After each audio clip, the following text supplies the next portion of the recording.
ओम नमो भगवते वासुदेवाय। जय सिया राम। मैं हूं पंडित अरविंद गौड़।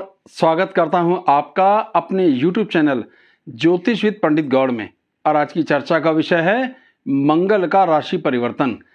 मंगल 10 मई को अपनी कर्क राशि में, अपनी नीच राशि में प्रवेश करेंगे और लगभग 30 जून तक वहीं पर रहेंगे।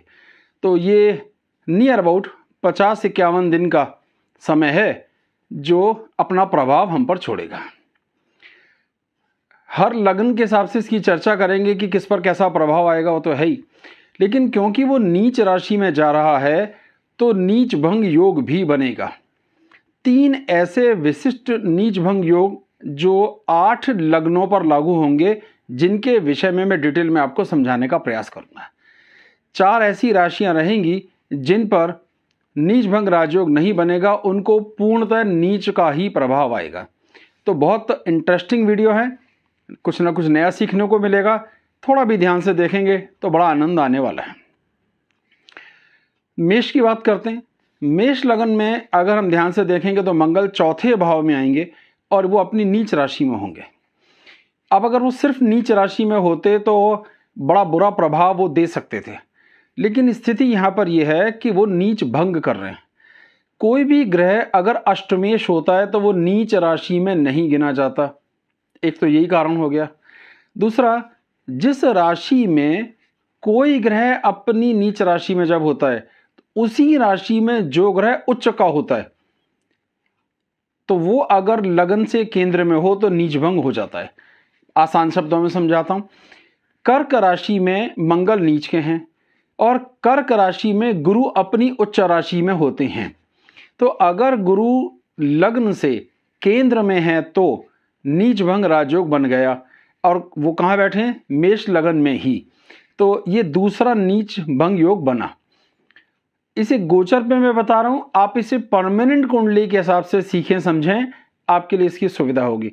तो क्योंकि मंगल यहाँ नीच तो है पर नीच भंग भी कर रहा है और 2 योग मैंने बताए, दोनों इस पे लागू होते हैं, तो इसका ऐसा कुप्रभाव नहीं होगा, बल्कि बहुत जबरदस्त लाभ होगा। एक और बहुत सुंदर नियम यहाँ लागू होता है, वो है कि जो ग्रह भी नीच राशि में होता है वो अपने से 7वीं दृष्टि उच्च राशि की डालता है।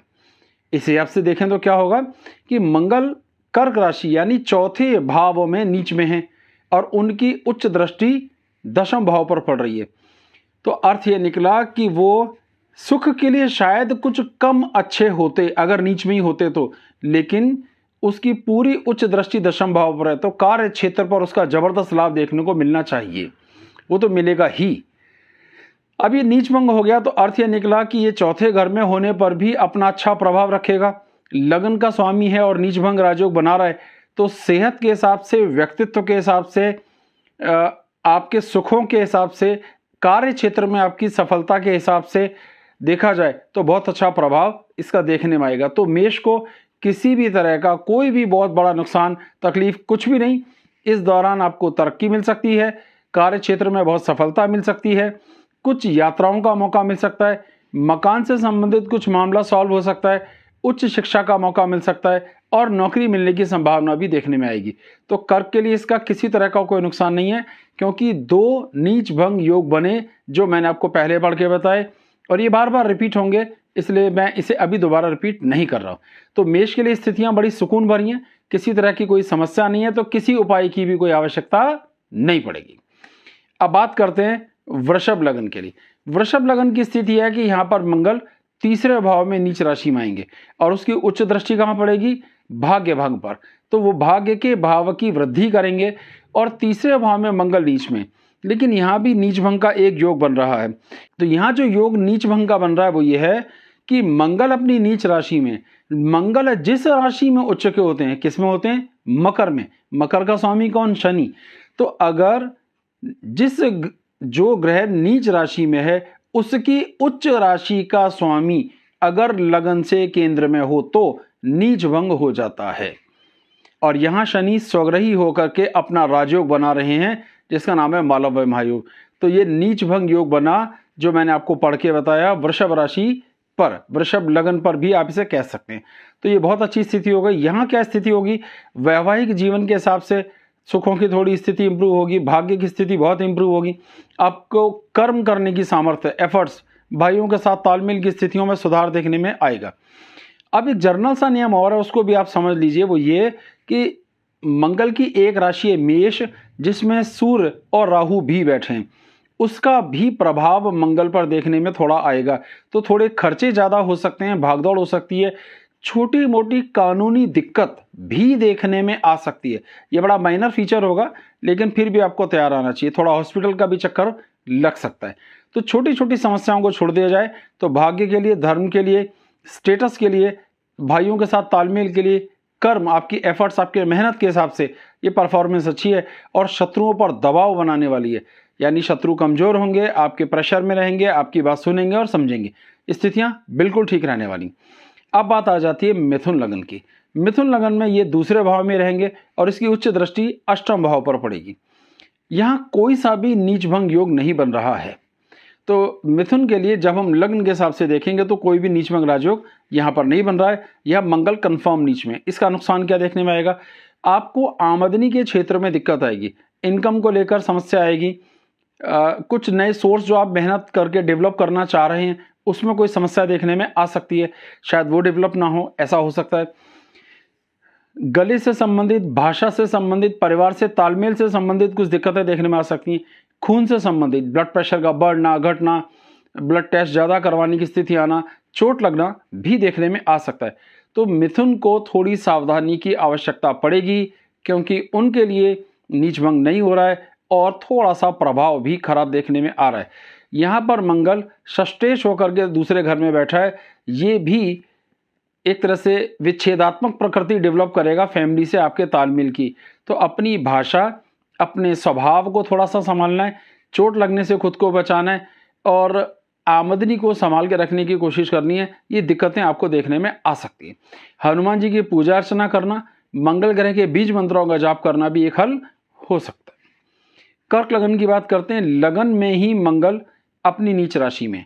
अब क्या नियम है, एक नियम ये कहता है कि जो ग्रह नीच राशि में हो और वो अगर केंद्र में हो, यानी पहले, चौथे, सातवें और 10वें भाव में हो, तो भी उसका नीच भंग हो जाता है।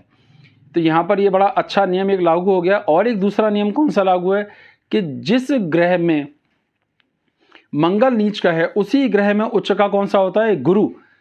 और गुरु लगन से अगर केंद्र में हो तो भी नीच भंग हो गया। तो दो नीच भंग योग कर्क वालों के लिए बने, ये बहुत अच्छी स्थिति है।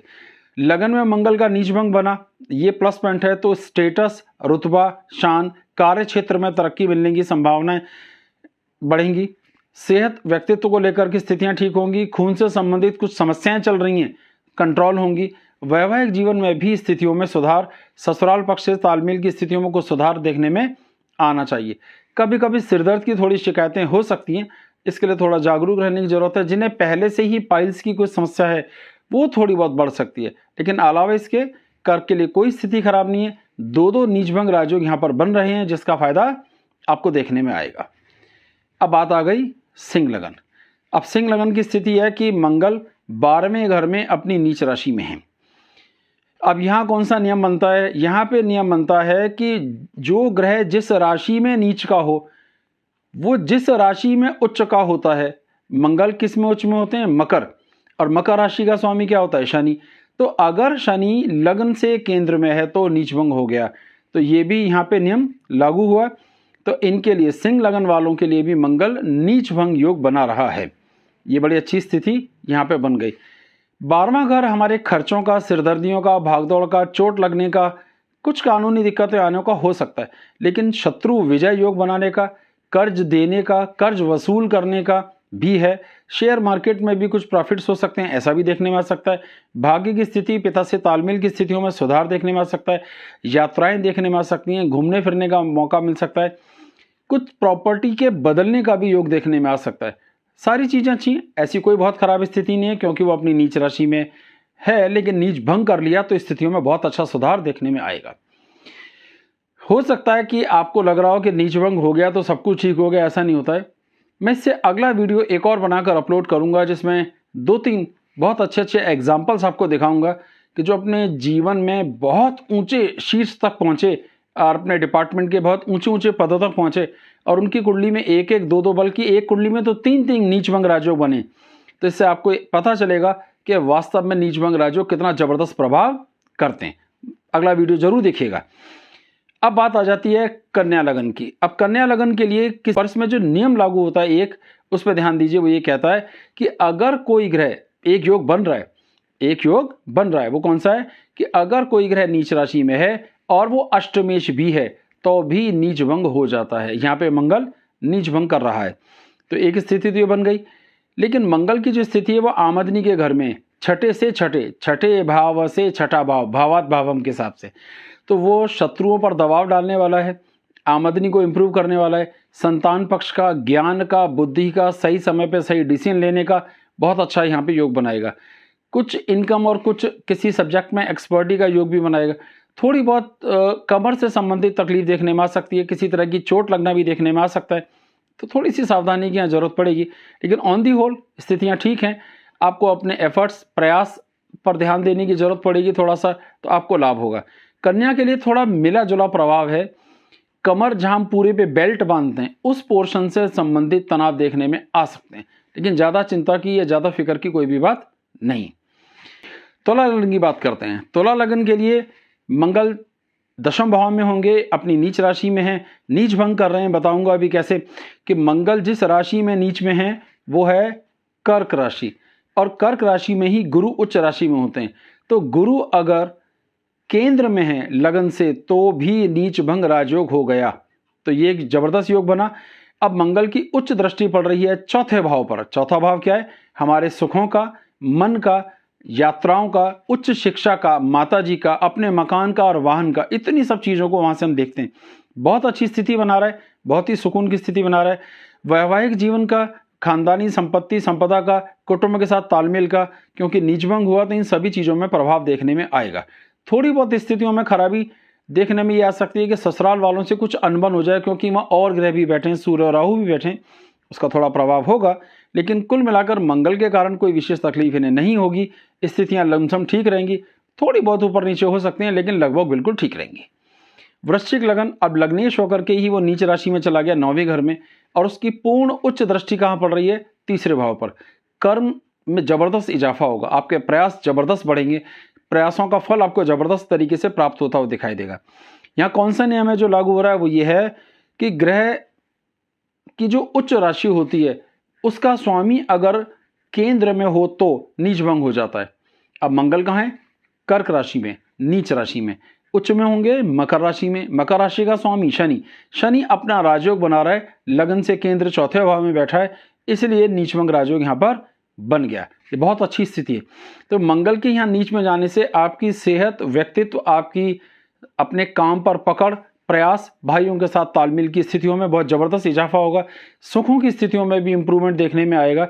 खर्चे कंट्रोल होंगे और शत्रुओं पर आपका दबाव बनेगा, तो कई सारे यहाँ पे फायदे देखने में आ सकते हैं। थोड़ा बहुत नुकसान मंगल जहाँ खुद बैठा है वहाँ देखने में आ सकता है, हल्का फुल्का, कि पिता से थोड़ी अनबन हो जाए, ऐसी स्थितियाँ देखने में आ सकती हैं। तो ये नुकसान ना के बराबर है, फायदा बड़ा अच्छा दिखाई देता है। धनु की बात करते हैं तो धनु में मंगल बैठे हुए हैं 8वें भाव में अपनी नीच राशि में। अब एक भी योग यहाँ पर ऐसा नहीं बन रहा है जिससे कि नीचभंग हो जाए, तो यहाँ ये कंफर्म नीच राशि में ही है। जैसे मिथुन में कंफर्म नीच में थे, ऐसे ही धनु में भी कंफर्म नीच में है। तो इसका नुकसान क्या देखने में आएगा? अब एक विपरीत योग बन रहा है, यहाँ पे विपरीत राजयोग बन रहा है, उस पर ध्यान देंगे तो क्या है कि 12वें घर का स्वामी 8वें घर में आया, यानी 6, 8, 12 के स्वामी अगर अदला बदली करके कहीं आ जाएं, एक दूसरे के घर में चले जाएं और उन्हें कोई शुभ ग्रह ना देखता हो, तो इसे नीच भंग तो नहीं कहते, पर इसे विपरीत राजयोग कहते हैं। तो उसका भी लाभ मिलेगा, खर्चे कम होंगे, भागदौड़ कम होगी, आपको कोर्ट कचहरी कानूनी दिक्कतें बिल्कुल नहीं आएंगी, अगर आ रही हैं तो वो सॉल्व हो जाएंगी। लेकिन 8वें घर में मंगल खून से संबंधित तनाव देने में मास्टर है, ऑपरेशंस, चोट लगना, एक्सीडेंट होने की स्थितियां बन सकती हैं। उसकी उच्च दृष्टि पड़ेगी भाषा के घर पे, तो भाषा में थोड़ी तलखी, थोड़ा रूखापन बढ़ेगा, जिसके कारण आपके स्वभाव की कठोरता बढ़ सकती है। तो थोड़ी सावधानी की तो जरूरत पड़ेगी यहाँ पे निश्चित रूप से। ऐसे काम नहीं चलेगा। संतान के सुखों को लेकर दिक्कतें देखने में आएगी।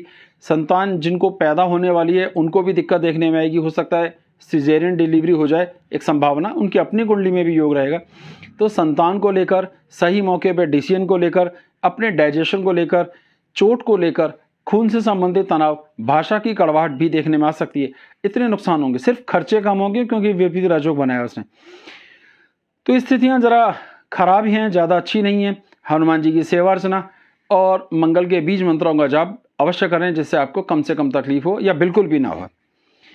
मकर की बात करते हैं तो 7वें भाव में वो अपनी नीच राशि में और लगन पर उसकी उच्च दृष्टि पड़ रही है। ये हो गया बहुत बड़ा बात। अब एक नीच भंग योग बन रहा है, बहुत ही सुंदर। ये पहले भी कई बार रिपीट हो चुका है कि मंगल जिस राशि में नीच में है उसी राशि में जो ग्रह उच्च का होता है, कौन सा होता है? गुरु।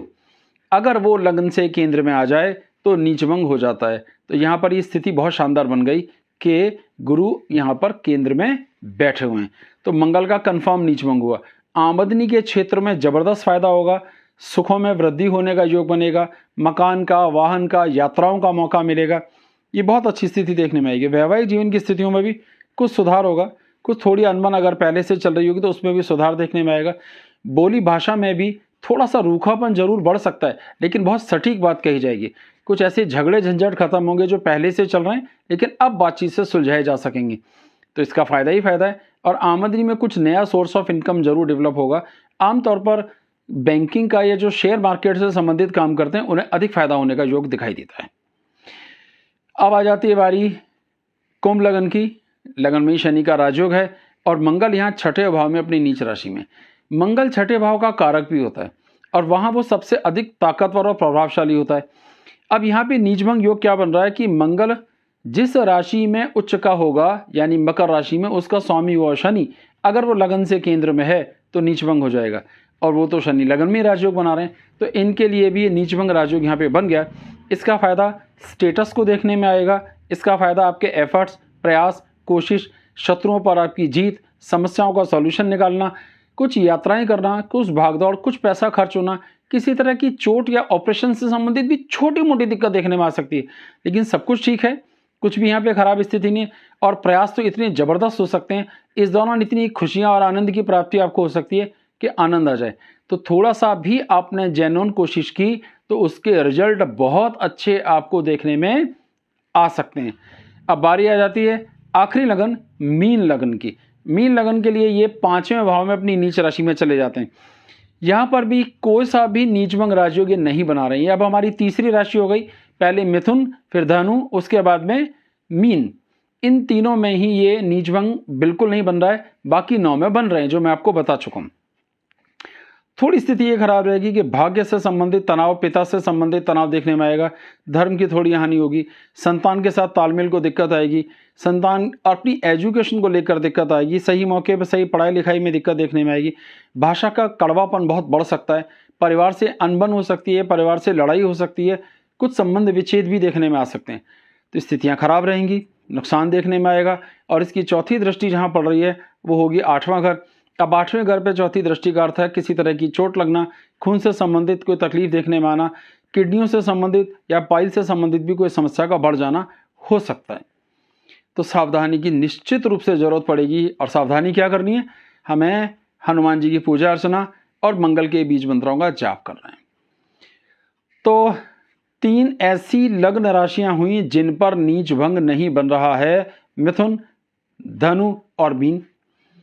बाकी 9 पर नीच भंग योग बन रहे हैं और एकाध लगन तो ऐसी है जो आपको मैंने बीच बीच में पढ़ के बताई जिसमें 2 नीच भंग योग बन रहे हैं। बहुत बहुत धन्यवाद। जय सिया राम। चैनल को सब्सक्राइब कीजिए और वीडियो को लाइक कीजिए।